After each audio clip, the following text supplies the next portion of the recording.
Hey, fancy seeing you here. You ready? Ready for round two? Can't believe it. Round four. Round two. So much math. Yeah, that's why I have a Bachelor of Arts. Yeah, exactly. Oh man, who was it earlier saying something about career or I can't remember what it was, and I was like, oh, why did I go into this? Just kidding. If anything, all of these amazing speakers today have reaffirmed my love for photojournalism and why we do this.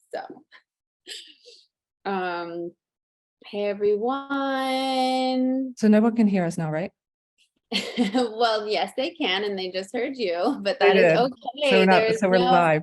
Okay. We are Hi. live. We have always been live. That's right. Okay. But don't you worry, Janet. This is a safe space and a friendly crowd. So, I get it. yeah, we're just waiting for people to join back on, to come back from the break. We are going to go over what the essentials is and all that good stuff. So if you have been here for any of the other classes, you can just go ahead and take this extra time for a even longer break. I guess we can jump in, right? Right, Polly? We good? Yeah, let's do it. Okay, cool. So hello. Oh no, that's you, Polly.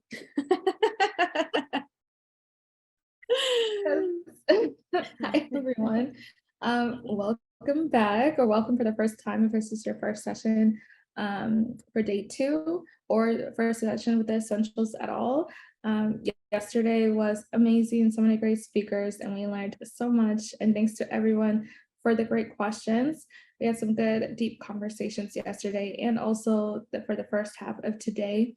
My name is Polly. I'm the founder of Black Women Photographers, and I'm happy to be co-hosting this with Danielle, who is a photojournalist and community team member of the Everyday Projects. Aw, thank you, Polly. I cherish this time we have together too with all the other speakers. It really is such a joy and highlight of my entire year. So for those of you who are newly joining, and for those of you who have been here, I bet you could say this yourself now, but the essentials are free online classes about navigating the photojournalism industry made in partnerships with grassroots photo organizations working toward the best things ever: inclusivity, equity, and access in the media. So that is the Everyday Projects, Black Women Photographers, and Photo Wings. As Polly mentioned, I am a community team member of the Everyday Projects, which is a global community of visual storytellers all committed to using imagery to combat harmful misperceptions and to rise above persistent inequality. And we're a nonprofit, and we work really hard to provide opportunities, structure, support, and direction for the diverse and worldwide range of everyday photographers. And again, here with the amazing one and only Polly, founder of Black Women Photographers. Yes, you can learn more about Black Women Photographers at blackwomenphotographers.com. The Essentials is one of our favorite educational programs that we do throughout the year. And again, this would not be possible without our partner, Photo Wings, who helped make this free, and the previous seasons free for all, and also for our transcription, that this will be transcribed in Spanish and French afterwards. And thank you again, big massive shout out to those helping behind the scenes so that this all runs smoothly and beautifully without any hiccups. And I just wanted to say thank you to a few of those on the Everyday Projects team who have worked to make this happen. That would be Rebecca Gibeon and Fiona Washera, as well as Austin Merrill, who along with Peter DeCampo are the co-founders of the Everyday Project. So thank you, thank you, thank you. We're continuing today, the second half, with some more incredible teachers who will touch on their expertise. Each session will include time for a Q&A at the end. So please, please, please drop your questions in the Q&A box. We will save plenty of time for that at the end. It's a safe space, so ask any questions you might have and get it answered by the speakers. Again, no matter what stage of your practice you're at, though, we really hope that you take time to listen and learn a lot from them. Yes, wealth of information. And just as you know, the videos will be recorded and available on our website. So take note of our websites, URLs, social media handles to keep up with when those recordings go up on the website, but also with all the other incredible things that, our organizations are doing. We give grants out for projects. We're always up to something awesome. So just follow us, make sure you're following all of us. And with that, drum roll, please. Yes, I'm so excited about today's session with Janet. I'm going to read your bio again. I really hope I do you justice. Like, everybody is just so incredible. Janet Jarman, who has years of industry experience, not only as a photojournalist, working for some of the most prominent publications, but also now as a filmmaker. Based in Mexico City for more than a decade, Janet's work has been published in outlets such as National Geographic, Smithsonian Magazine, GEO, and the New York Times, among many others. Her photographs have been featured at Visa por Image and have received awards in Pictures of the Year International, POY Latam, and Latin America Fotografia. And she's a member of Everyday Latin America. And her most recent long-term project, Birth Wars, includes a feature-length documentary film and a forthcoming book supported by the MacArthur Foundation. Janet, thank you so much for joining us. Well, thank you so much. Thank you so much for that introduction. And thank you for inviting me here. Thank you.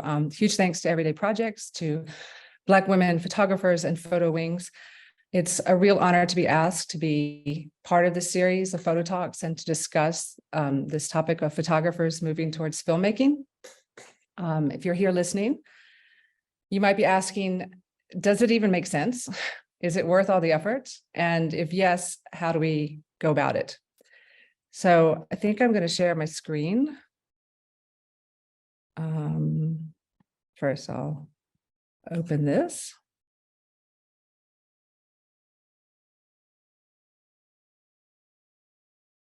Where did you all go? Okay, there we go.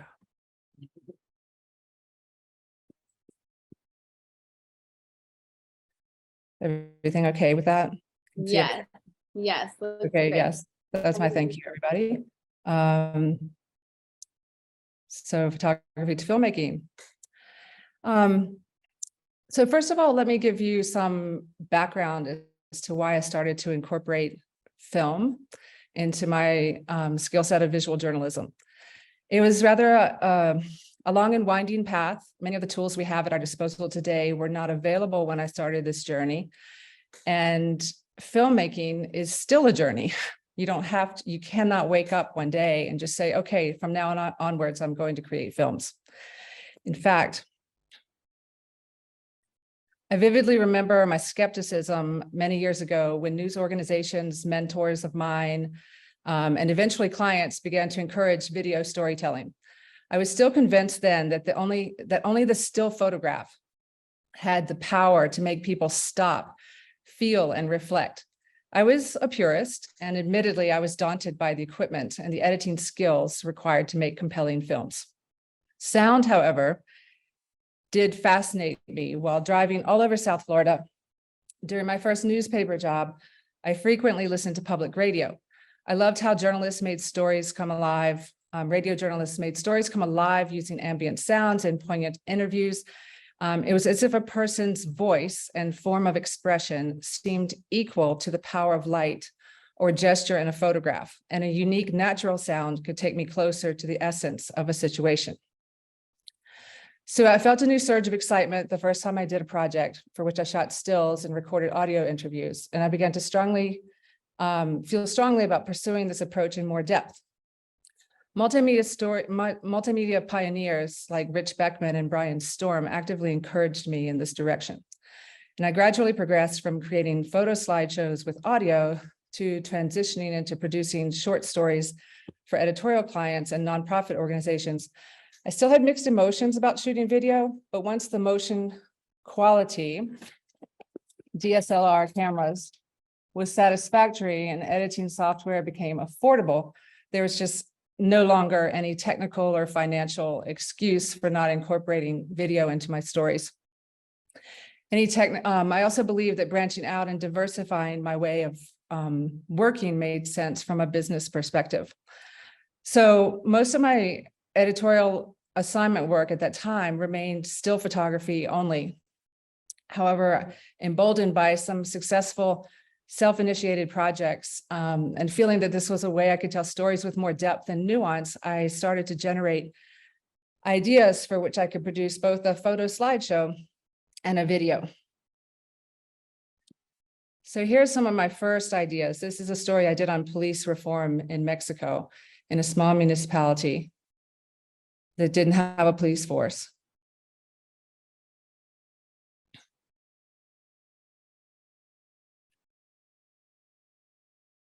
And this ended up in called Reforming Mexico's Police, and they did a video as well. So I pitched these ideas mostly to Mexico correspondents of international publications, world picture desk editors and video editors, mostly the New York Times, but not exclusively, getting everyone on the same page for a comprehensive story that a bureau had, for a comprehensive story that was not initiated in-house with one of their staff people was often difficult. And I was fortunate that the bureau head of Mexico at that time, Randy Archibald, took a real interest in my work, this hybrid model. And in the stories I presented, he nudged things along, and the newspapers did some really interesting, adventurous projects. On every one of these projects, I felt like I was consistently reinventing myself, opening new ways of thinking and seeing. So I want to show you another one on a humanitarian in Chiapas who was going one by one to burn victims who could not get any help in the hospitals. And he's done this for decades, and he is one of my heroes, Don Sergio.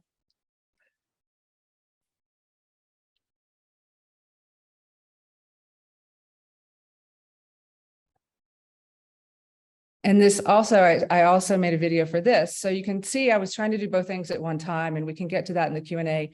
But it was definitely not easy, but in these situations, there was a lot of repetitive action, and I could go back, and I was close, not far from where I live. So that made it easier to try to do both. I was very pleased that these stories were published at the time. Some gained industry recognition. I enjoyed working closely with photo and video editors, but this vision that multimedia was the wave of the future and that people who had both photo and video skills would have a competitive advantage soon turned out to seem a bit unrealistic to me. At least I thought. Sometimes I felt that editors found my approach overly ambitious. It didn't seem to fit into the way they were used to working with freelancers. Oh, just one more. That's another one I did for the Wall Street Journal that also we made a video for that. So on the one hand, I saw tremendous value in this approach to telling compelling stories that I cared about, such as women's rights and the environment. But on the other hand, working on projects using motion and stills was extremely time consuming, equipment intensive compared to photography alone.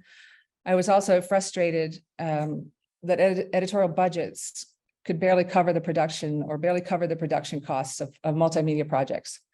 So I began to have some doubts whether this model could be sustainable. And then suddenly things changed. Sorry, I'm guiding myself here, so I won't go over my time.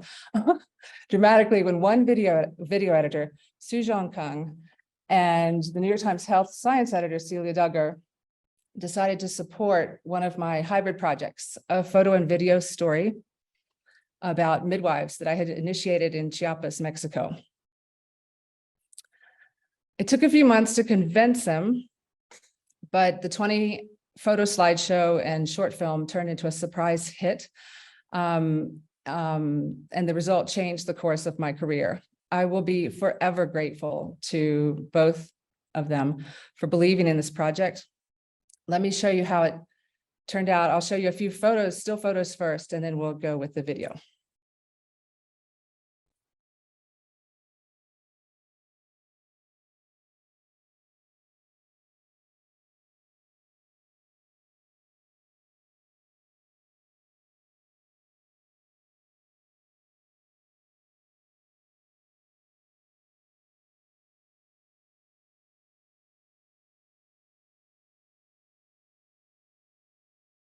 So I'm going to stop sharing now because I think the video might look better from from you where you are. I've sent Danielle the link, and if you could please play the New York Times, the first video, that'd be great. Yes, perfect.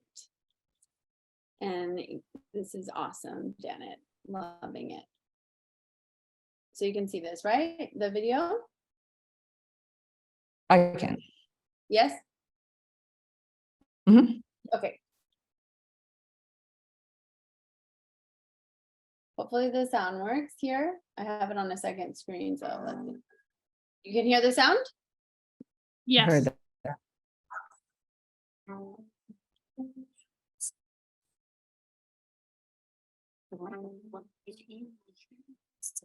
Aldik de alala stihos var le talam le balde scoop kontiki is cabeza le talamabe. Ora la yok betene le talishlik is cabeza.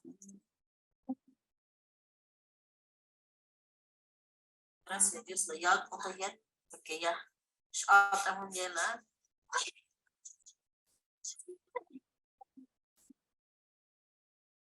Yana ni şkola yana ni şkola falan. Filan kodan yaş kalteki kalya de bombe. La kalgütsi kodan. Ayı şu çanece aleti gün bu kola var ya. Mero bu kola var. Mero kaşamat tak mama.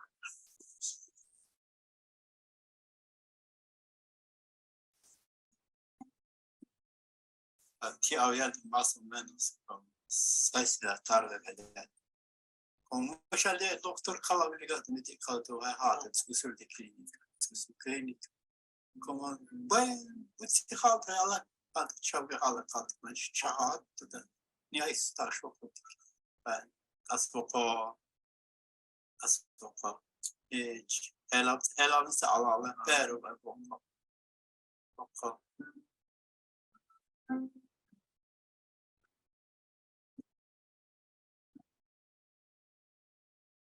ama helavet ismi alarak kaldı ki ama helavet hiç petorla peto hiç kötü hiç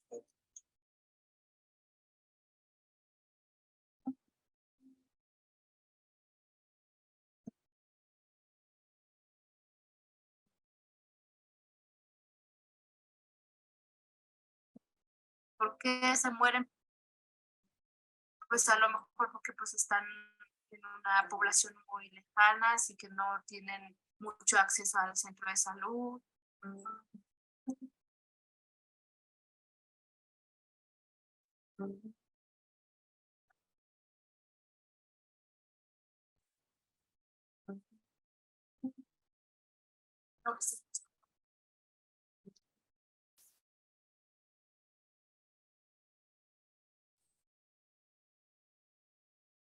Son las parteras son de primer contacto con las embarazadas.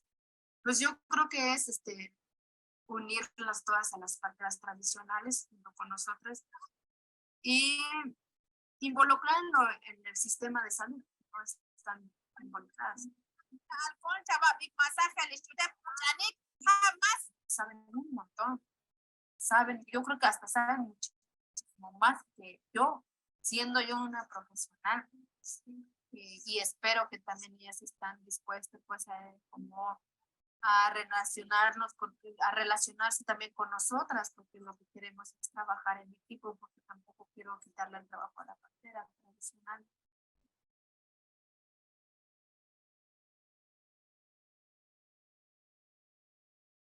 Thank you.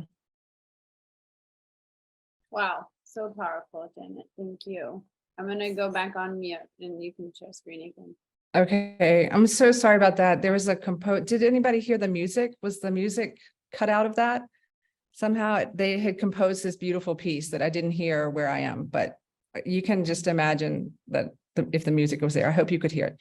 I could, but I hope everyone else could. We'll drop the link in the chat though, just to make sure that Oh, that's people great. go back and see it again. I hope so. I hope they sounded I'm good on ready. my end. I really enjoyed it. I'm so happy about that. Yeah. I'm not that far away, but I'm pretty far away. So I was doing some screen sharing tests. They weren't working so well. But anyway, here we go again.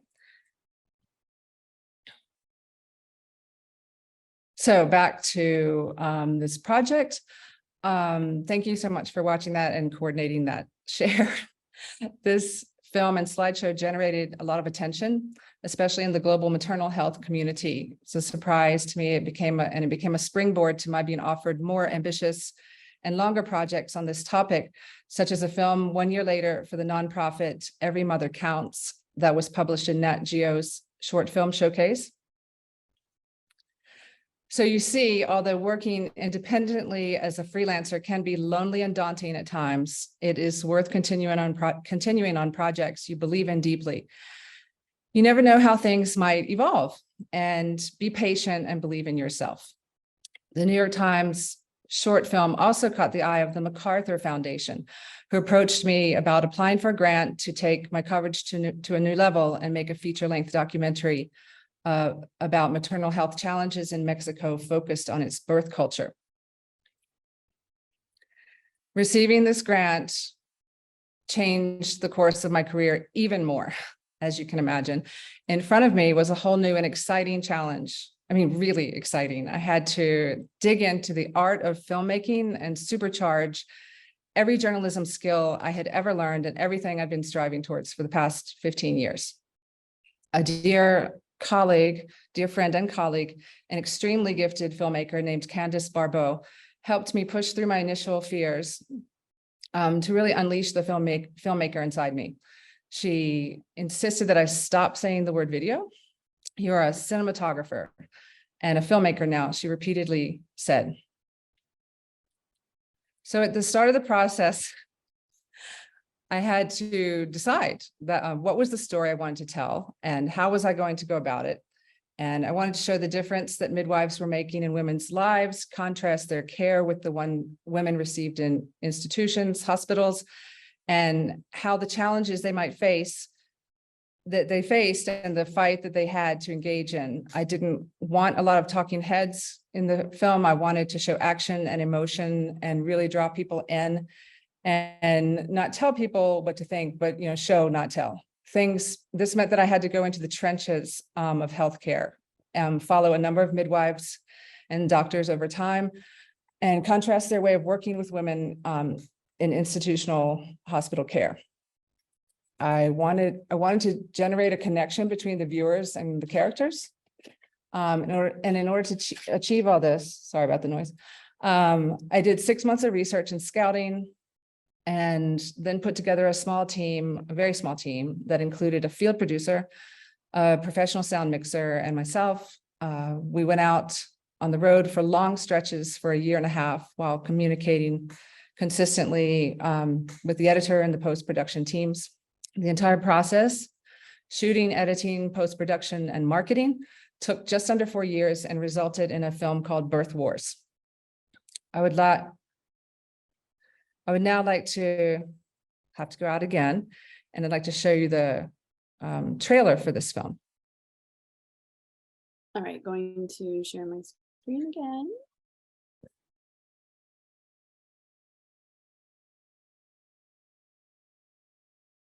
Okay, you can see my screen, right? Yes. Okay, and Janet said, just scroll to the bottom, but as I was scrolling, I was like, oh, no, everyone has to see this. Look at all these awards. OMG, awards and recognitions, like, wow. To be like, I'm gonna try filmmaking and then to make this, like, very impressive. All right, here we go. Let me enter full screen. I'm going to unmute and press play. And Janet, you can give me a thumbs up if it's all flowing and going. Ella no quiere ir al hospital, quiere que su parto sea en su casa, ella confía mucho en que todo va a estar bien y yo tengo que seguirla.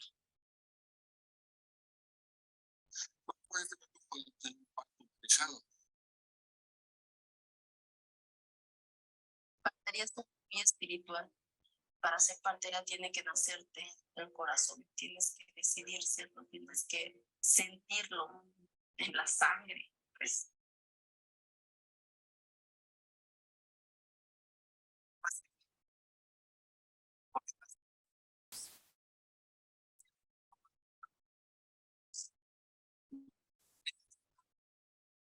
Y es eso, frustración.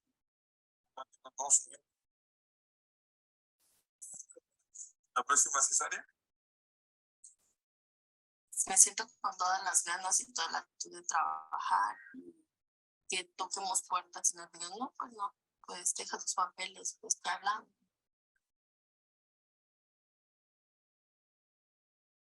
Tu primer embarazo, ¿verdad?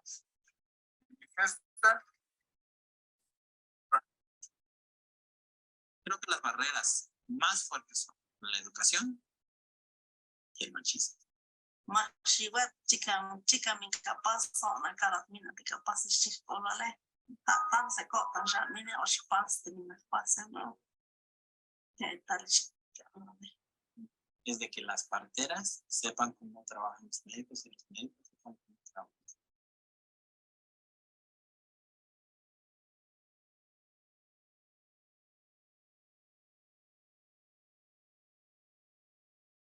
Thank you, Ken. Thank you.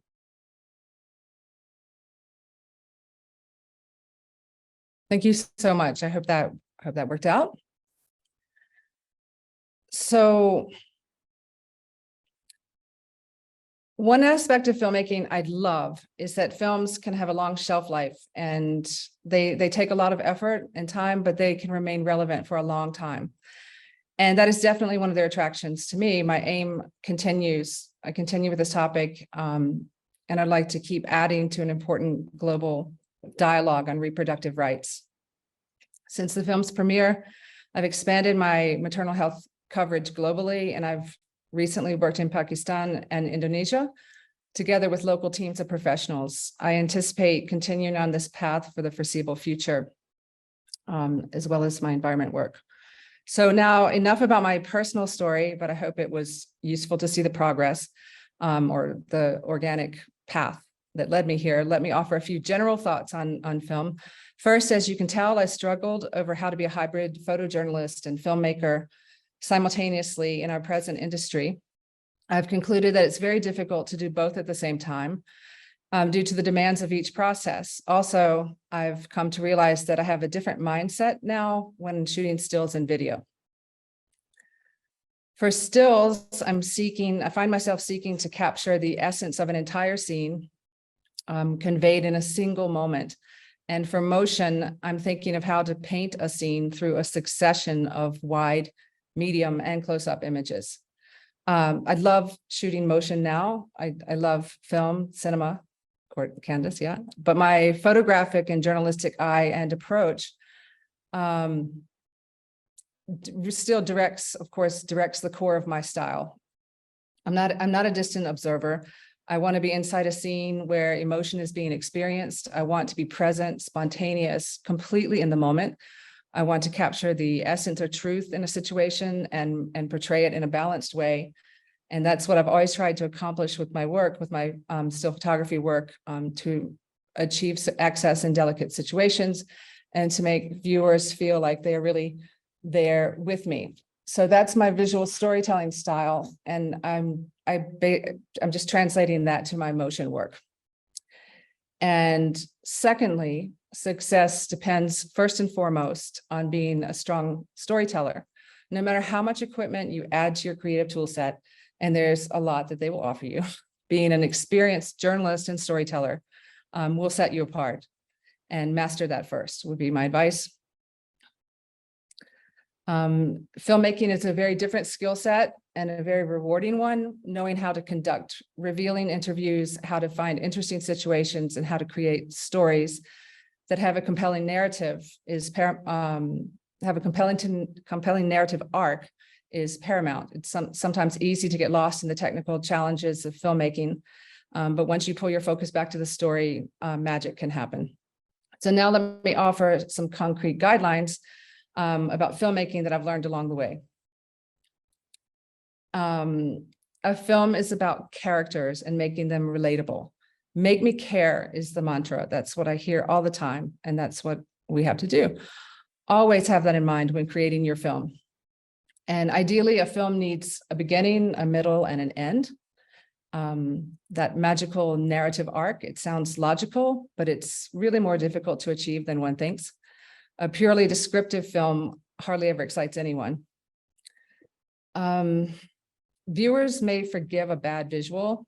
I won't be from with a photo background, but not bad audio. Audio is underappreciated, but it's just crucial for the success of any film. I love audio and I love working with professional audio mixers. Invest time in getting natural sound called ambient sound, get a good quality microphone, and some wireless lavaliers for interviews. Don't think you can rely on music to mask mistakes. And shoot with the edit in mind. I think we sometimes don't do that. The editor can make the film sing, and their main complaint is working with directors who throw a bunch of footage at them and say, go figure it out. Make their life easier and more productive, especially when the editor might turn out to be you. I will mention some common mistakes from the transitions from photo to film. I've made them, but what you want to do is keep your footage very well organized. Every day, set the date and the time code for your camera. If sound is done with separate equipment, make sure time codes are synchronized, or you'll have a really horrible time editing. Every morning, synchronize, and throughout the shoot, make sure frames per second are consistent throughout.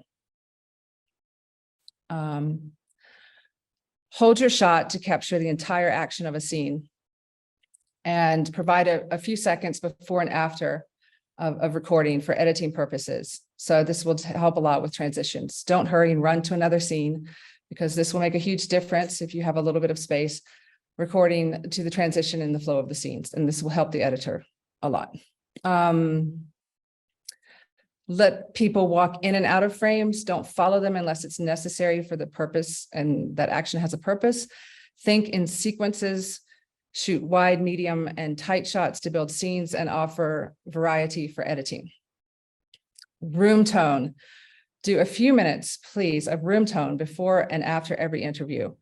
Just the sound of the room. It will help tremendously in the edit if you have to cut. It's sometimes an editor's one of the big complaints. Invest in a good quality tripod that's really easy to set up in seconds. Don't think we can fix that in post. I think a lot of times with digital, we're thinking in stills and motion. We'll fix that in post, but I suggest getting it right while shooting. Post is very expensive and really can't solve everything.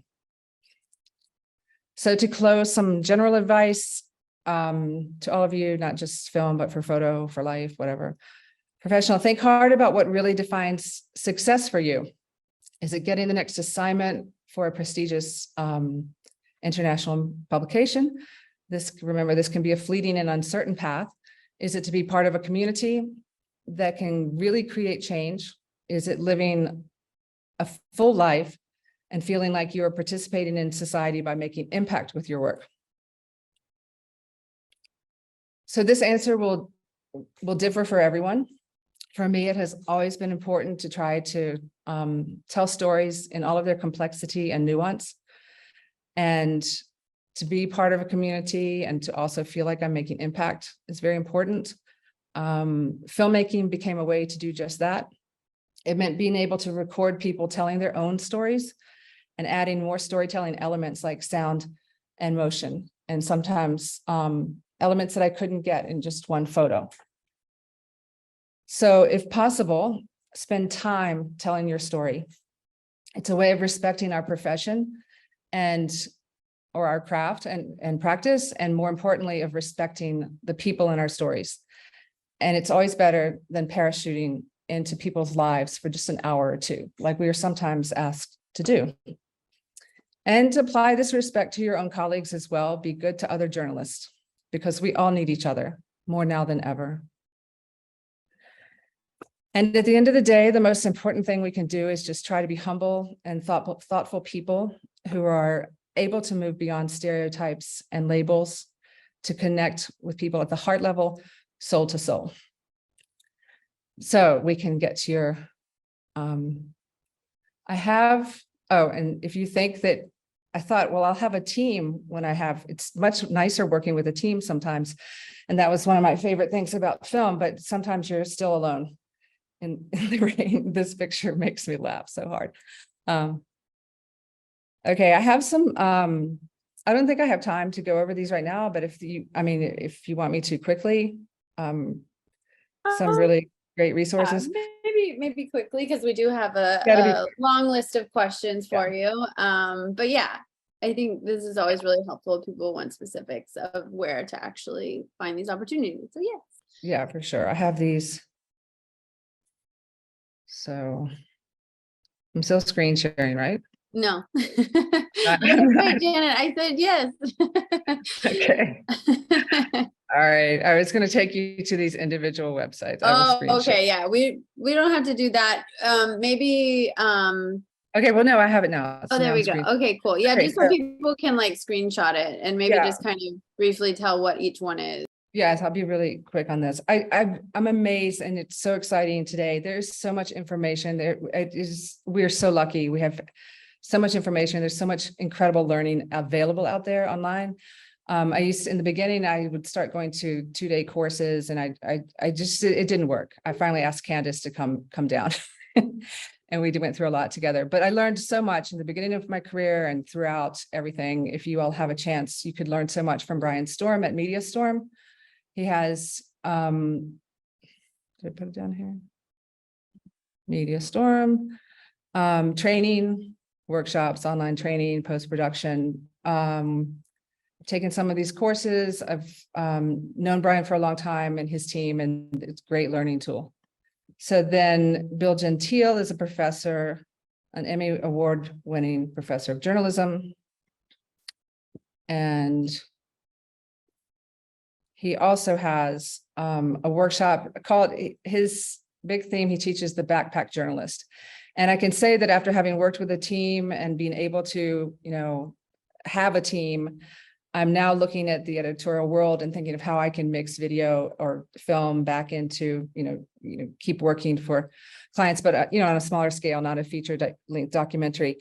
And I'm finding that I want to go back and do this sort of backpack journalism, and I'll end up having to do things a lot completely by myself. So that's something that is really a good skill to have. It's how I started out. I started by myself trying to do everything. Then I invited one person, this incredible woman, Katy, around, and we went and did stories all over Mexico, and I taught her audio. And then I got the film grant, and that allowed me to have a much bigger team, not a bigger team, but just definitely not meaning more people, but just, we can explain that later.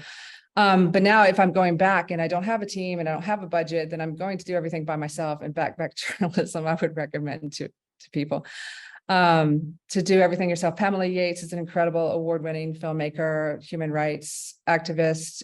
Please visit her site, her organization, Skylight. We did about her. Nope, not that one. But you have the link. And she also offers courses, residencies, I think. It's in Spanish and Portuguese. Just an incredible resource for our filmmaking community.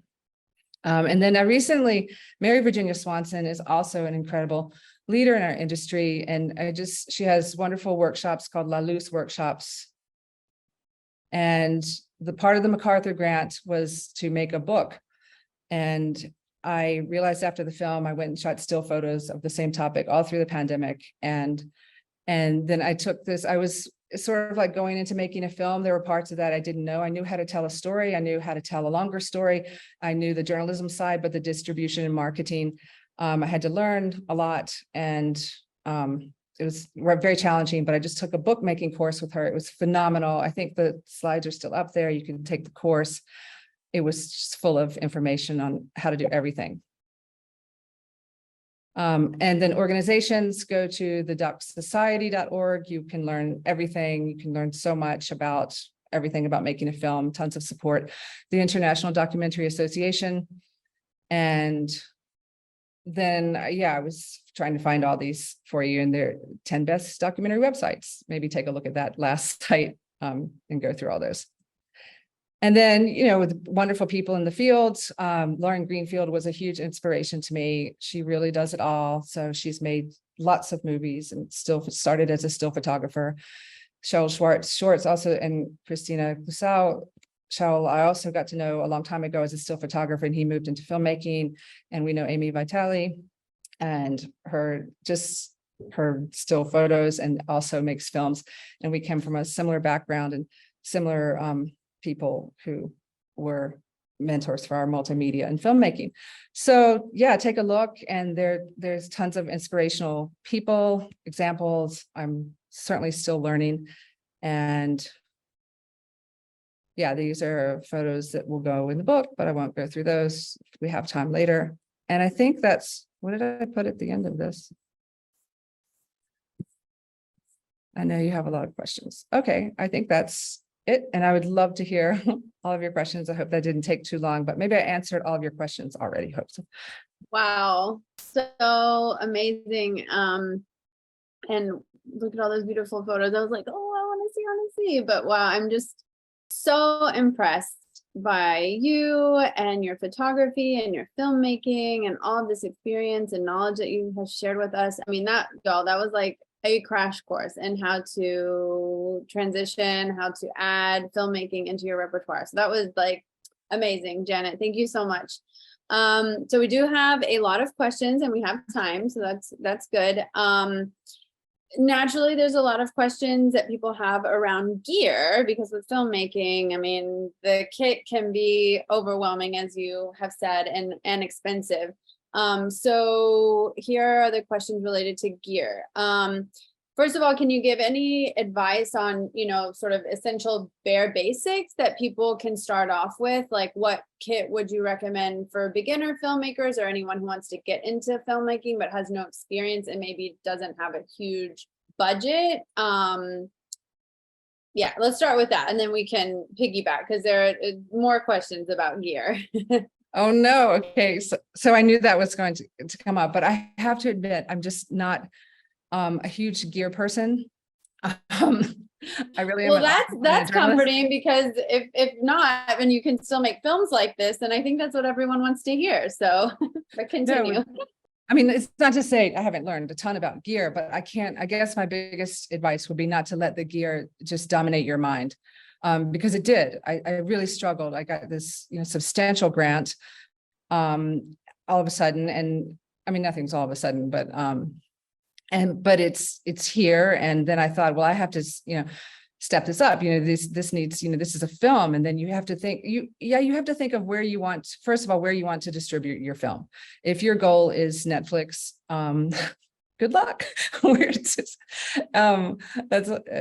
a lot of a high goal. But if that's a goal, then they would have a list of equipment that would be acceptable to them. And so you would have to check out that list.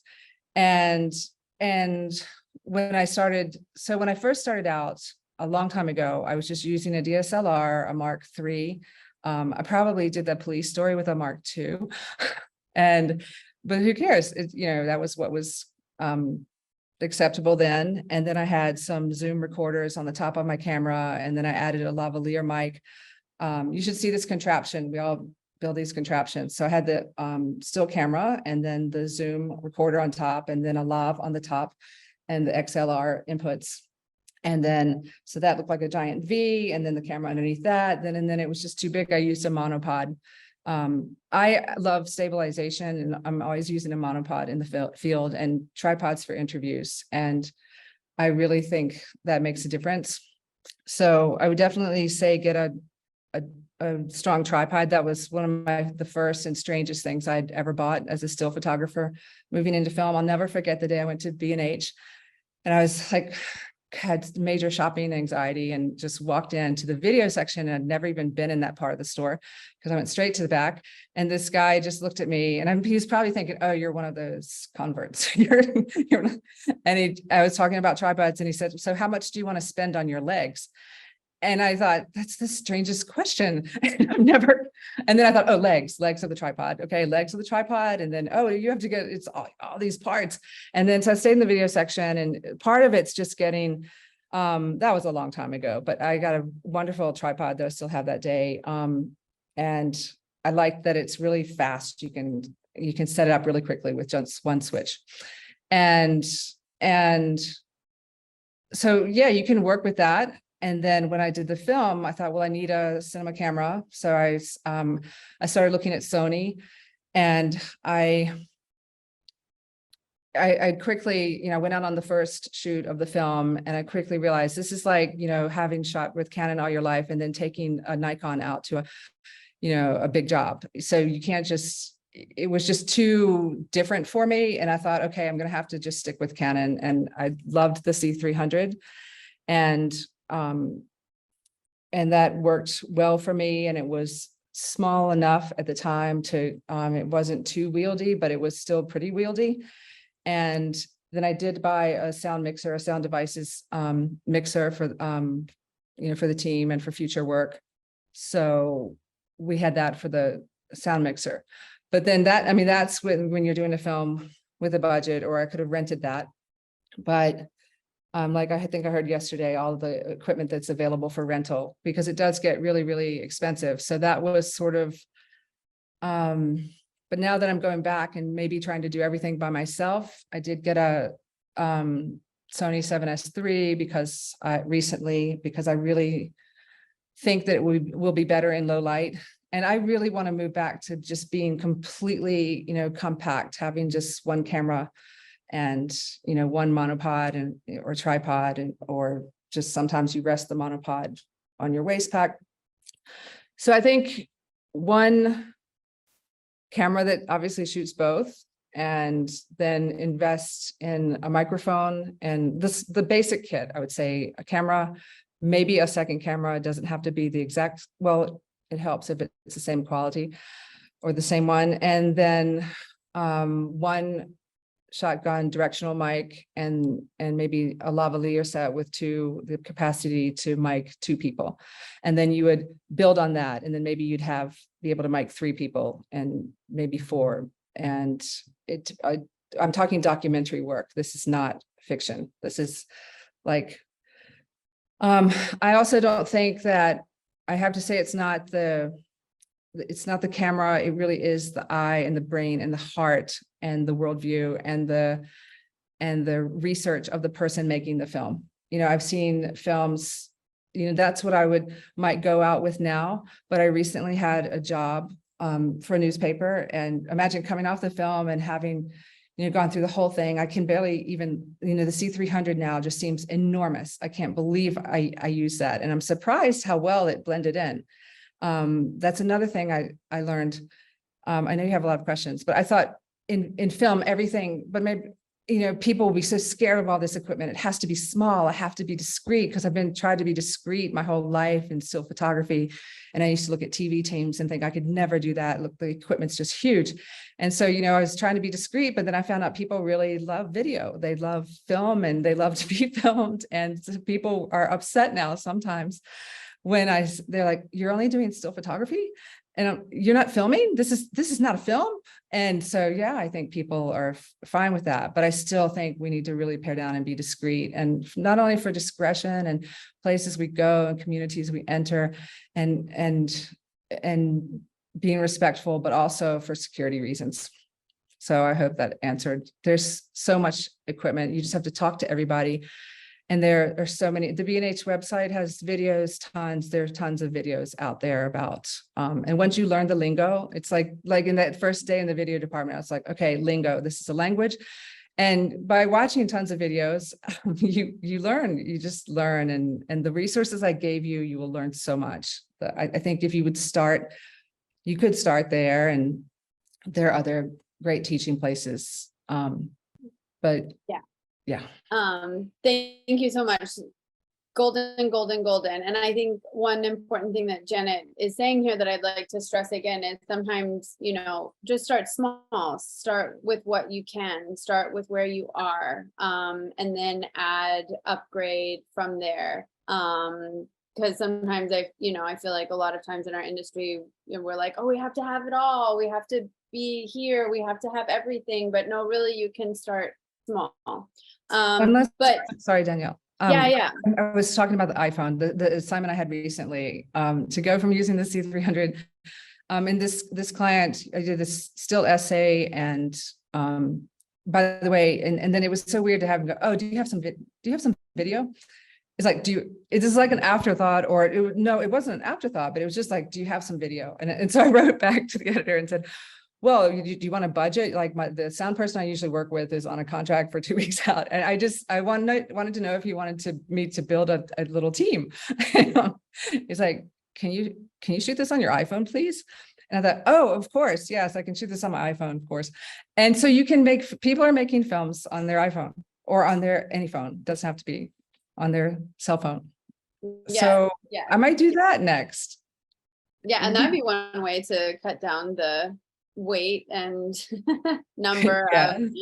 of but just to like, because a couple people have asked this, so just straight on quick answer, not like quick, but just like, this should be, what mic do you use for audio? Like literally brand, model. I am horrible with gear too. I'm like, I don't know, it has megapixels, but what mic do you use if you're able to answer? Okay, I'm gonna have to go in the closet. I think it's a Sennheiser MK66 or ME66. I can really provide. I would love to provide a list of things I have.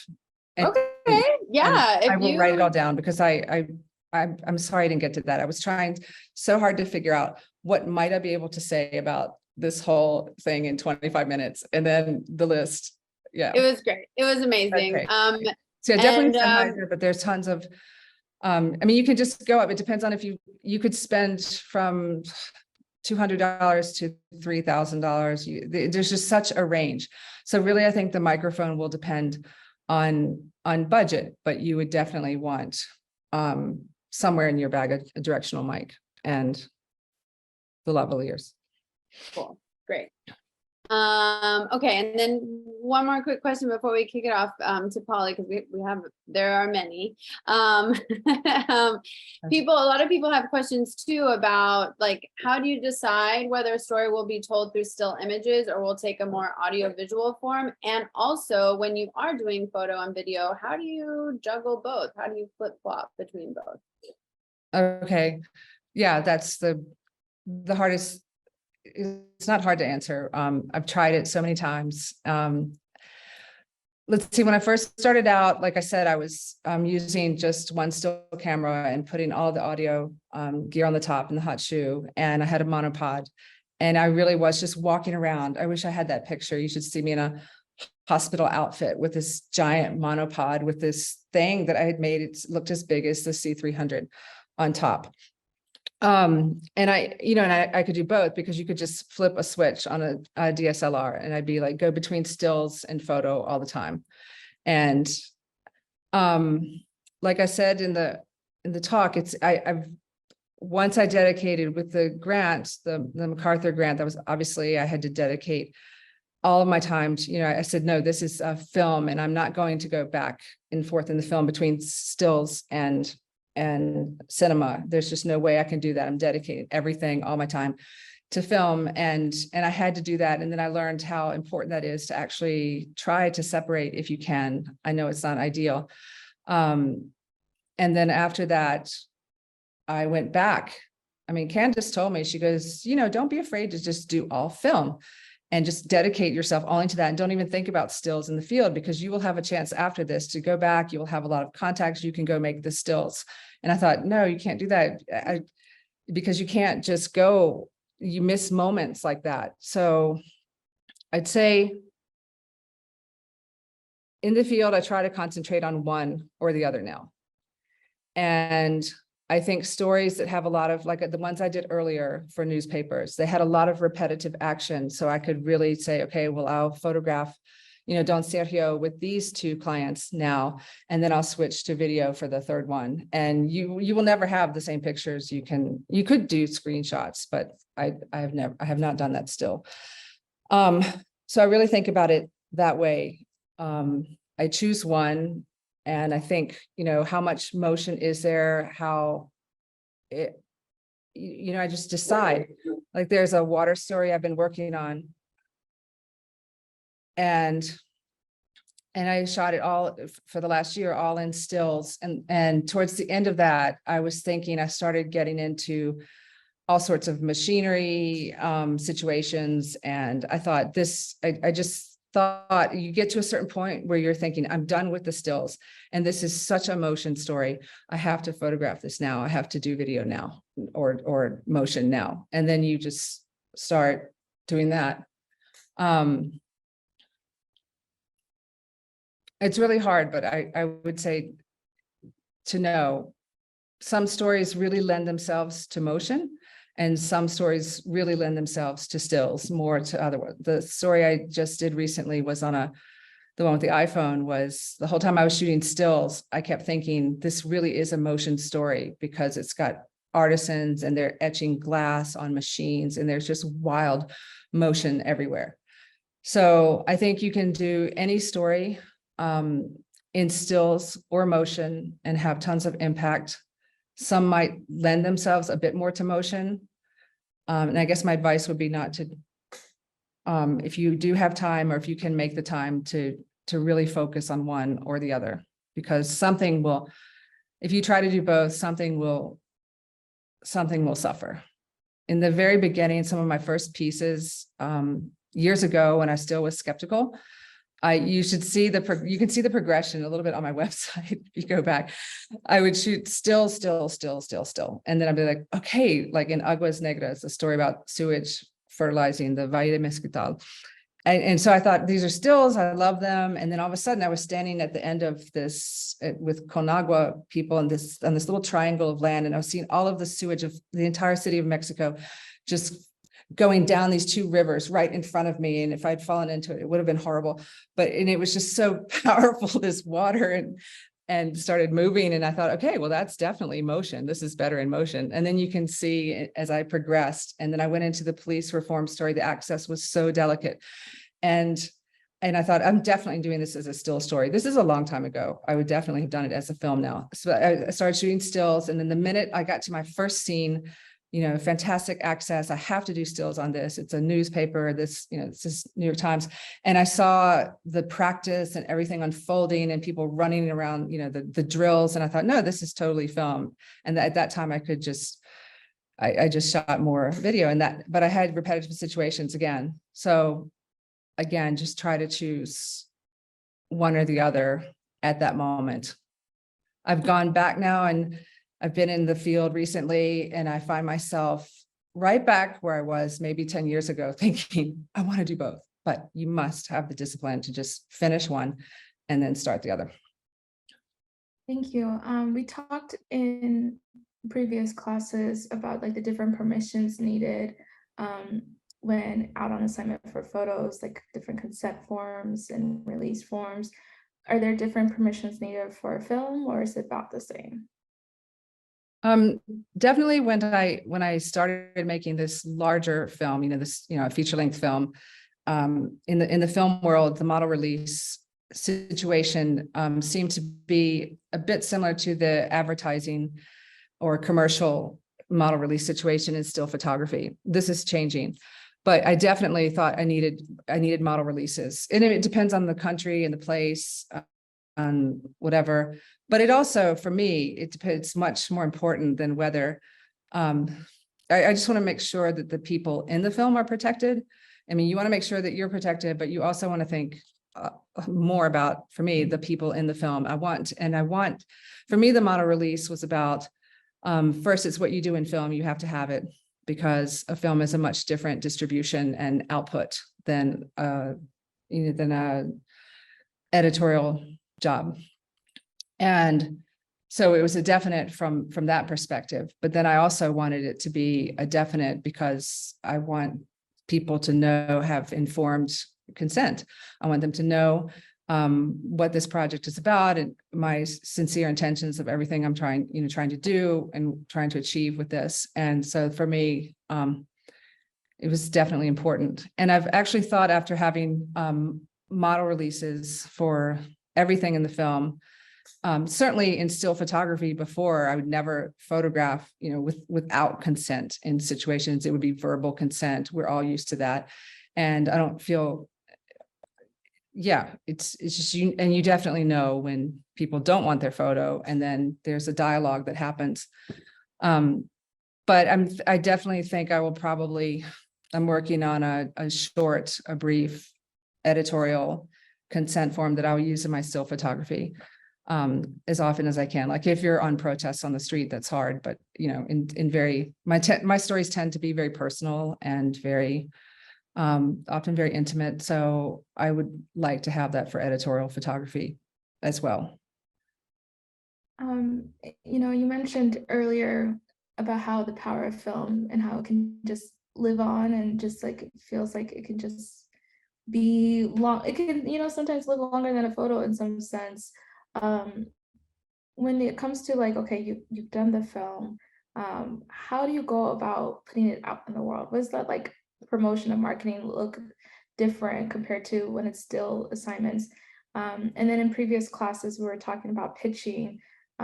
Do you do the same type of pitching when it comes to films, or is that when you are entering the competition space? Yeah, definitely. The distribution and the output of a film was new to me. And again, there's so much information online and there's so much, you can learn.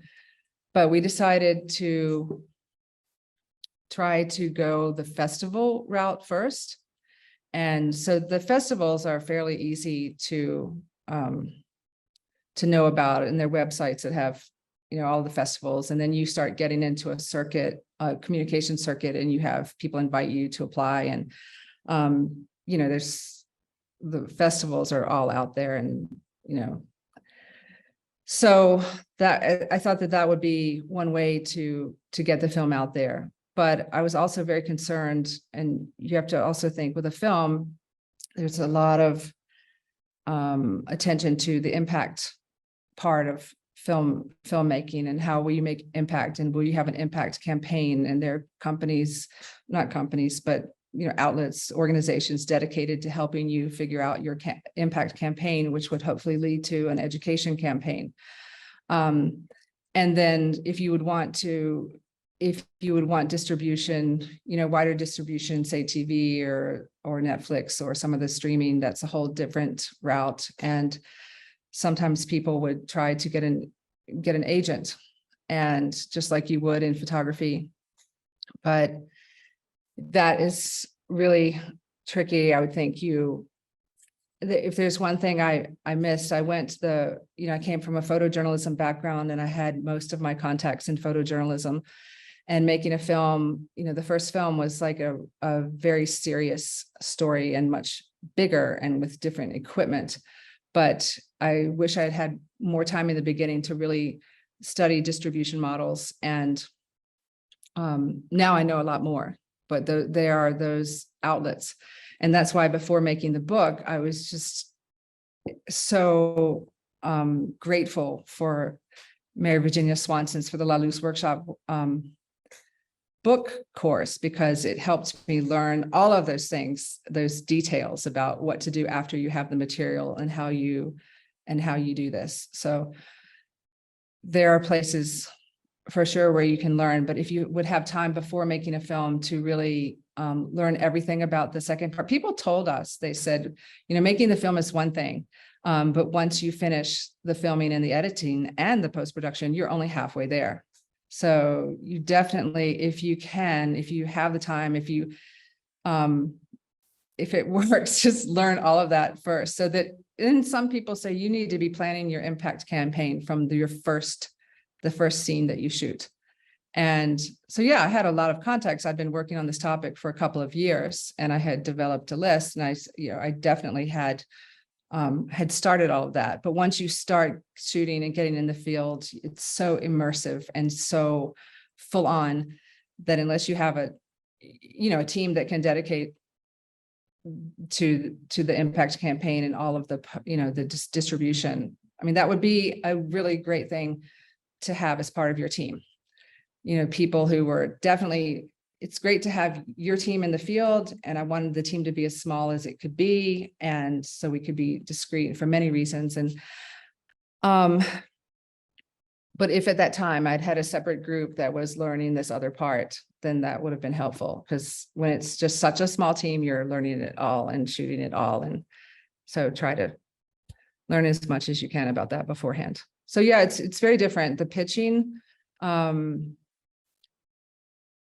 it's the idea is the same. I'm sure you've learned a lot more about pitching and how to make your how to talk about your work. It's so important, and learning how to write about it, and then having a film and public speaking, and then learning how to, I would say what's so different about photography now is just how much you have to do of the marketing of your own work. And if I told people who were asking me to go, if they said I'm studying photojournalism now, I would say, well, you can study photojournalism, that's great.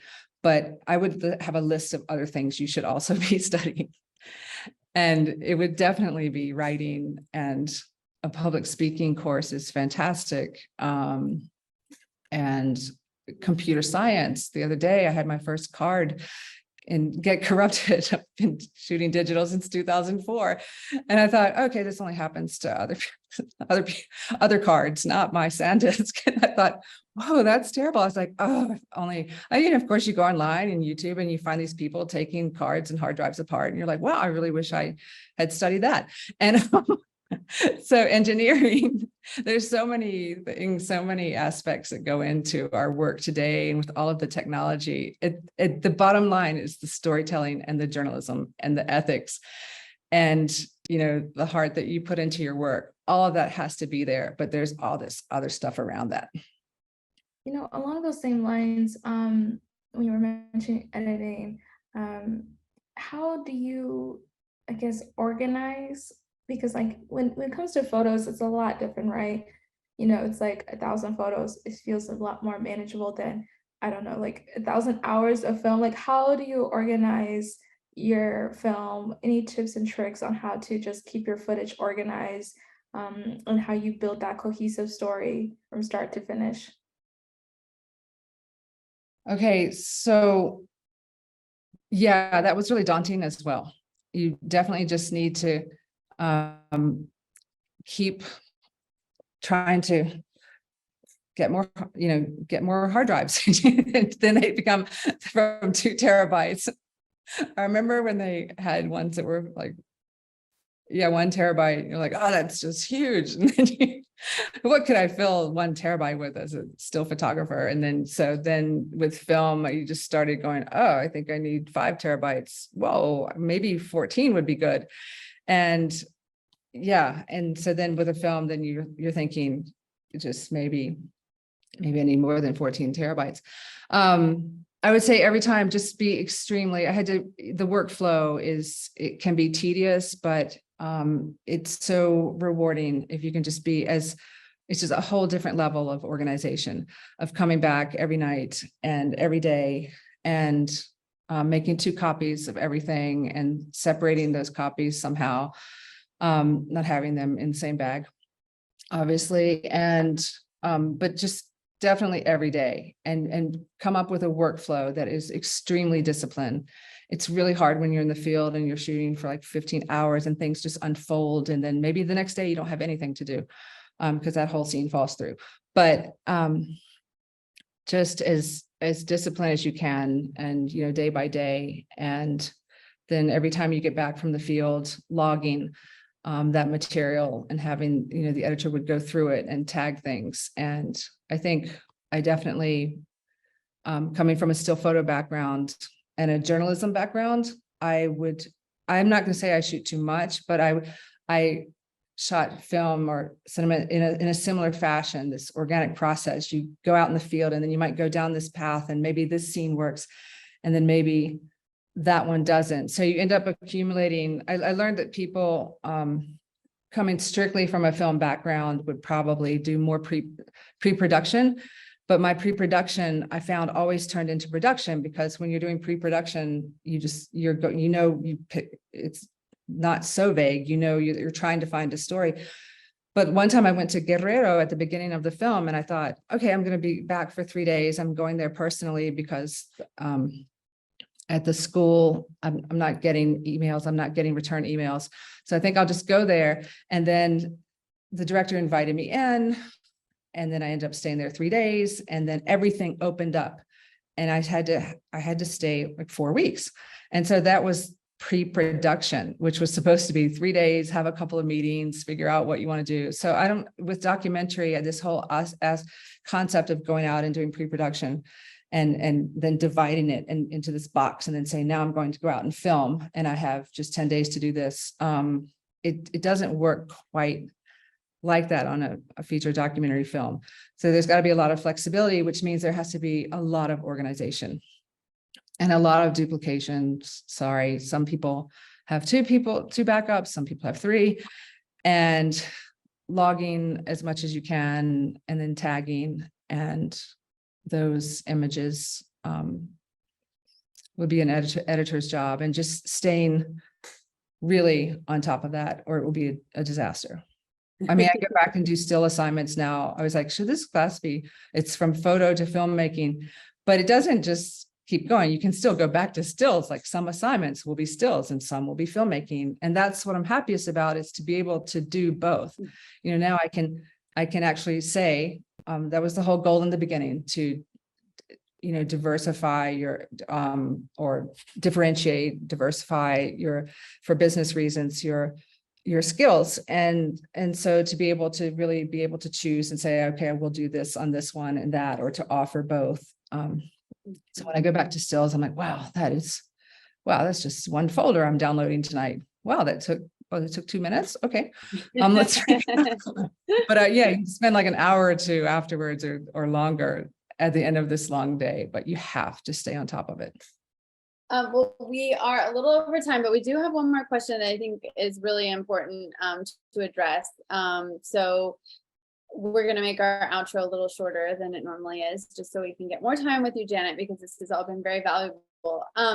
So photos tend to be a little faster to make, you know, you point and you take the picture, but with a camera, you have to shoot, you know, to hold the shot for a lot longer. So is there a difference in building trust and community between those two mediums, photography and filmmaking, or is the approach about the same? And also for tough moments, like when someone's crying, like the gentleman in the first film, you know, with photography, you can maybe just take a couple frames and then kind of put your camera down and try to be present. But with filmmaking, you have to hold the camera. So is that also, like, do you have any tips on like how to kind of go through those tougher moments? No, that's a great question. And that was one of my biggest, I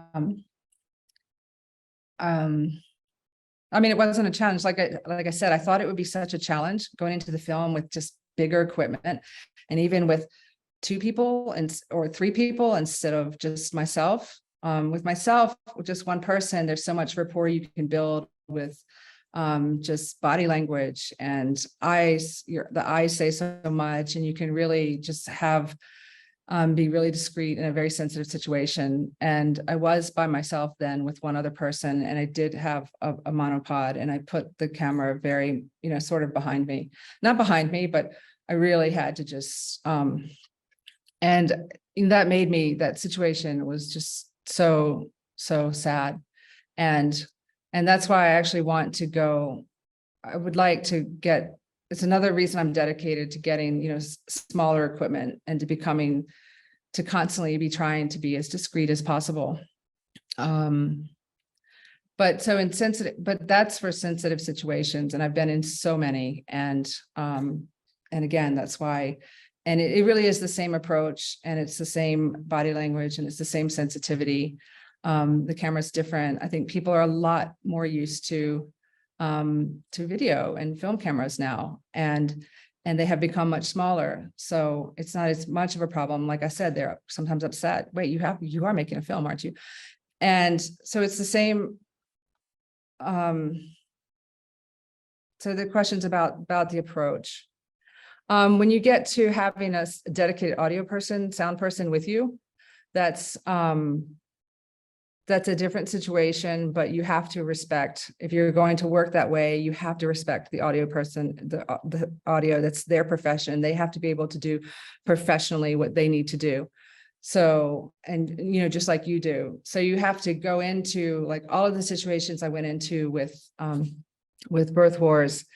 I knew the people, I talked to the people, I was able to explain to them what we were doing and why we were doing it, and, you know, who we were, you know, as a team. So I think that, you know, before shooting, and I just think if you explain that, and the holding the shot is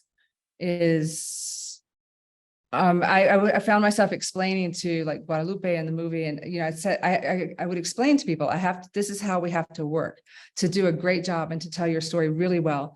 This is how we have to work. And you explain it to people and they're like, okay, yeah, I get it. And I said, if you see me, I would tell people, if you see me and I'm not saying anything, it's because I can't, it's because of the audio, it's because I'm filming. So video was definitely much different. With a still photo, you can actually sometimes, that's the hardest thing for me, because I want to interact and I want to talk to the person. I want people to feel really comfortable with me. And with a still photo, you can take a break and say something, but with video, you will ruin your, you know, you have to be quiet. So it became a joke. They would just laugh at me every now and then, like, oh, there she is, you know, silence, you know, or everybody quiet. And they would sort of, people get it. They just know, oh, they're starting to film now. So, and you would explain that I don't want you to pay any attention. And I was just amazed that you could be, you know, have the same discreet fly on the wall, make yourself disappear approach with film that you can with stills, if you do it the right way. And if you pick the right team.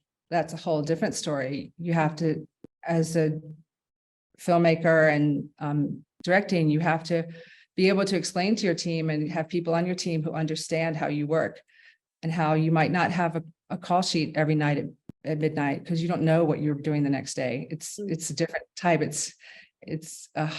I said I'm sort of a hybrid here, and not a hybrid. I just said I have a journalistic background and this is how I work. It's very organic, can be spontaneous. It's might not be what you've been accustomed to. And as long as you're upfront about that, and then everybody sees how you work, and then you need a team that can actually, you're just all blending together in the field and just, you know, as one and moving as one. And so you definitely have to find the right people, and you have to find people who care about this work and this topic, but also people who will have the knowledge to work in these extremely delicate situations. The delicate for reasons of, you know, humanity and, you know, the social interactions, but also for, you know, safety, and people need to know how to work in these areas. So building a team is essential for that. Wow. For your question, Janet, this has been amazing and so thorough and rich. Like I'm like, okay, Janet, when's the textbook coming out on everything that you've shared with us here today? Because yeah, it was very, you did a great job. You did a great job at breaking it down, and thank you for sharing your beautiful, poignant, sensitive work with us. And if I can just request something from you, if it's not too much, if not, we can add it to the list of, you know, equipment that we'll make sure to share with everyone after the series concludes. But while Polly and I are sort of going over the intro and everything again, for those who are joining, could you in the chat just kind of in your own words talk about just kind of define what a field producer is, what a director is, because you know how you've been talking a lot about teams, but some of those terms are a little like, what do those people even do?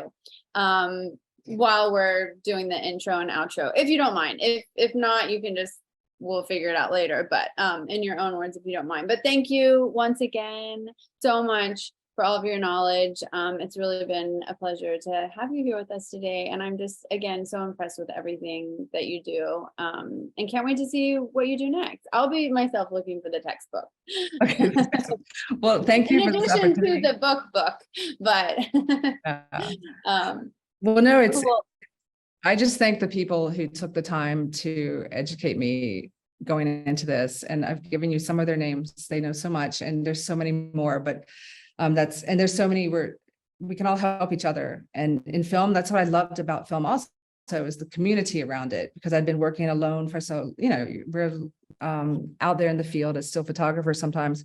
And when you build a team, small or even it's so fun to work that way. And then you can produce so much more and share so much more knowledge. And then you have situations like this, opportunities to try to consolidate it just the best you can. So thank you for your interest. And Polly, Danielle, it was just incredible to be here with you and to be with everyone who took their time to listen. Thank you. Good luck. I will promise I will try to write something detailed.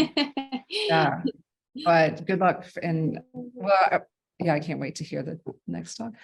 All right. Thank Thanks. you, Janet. Thank you.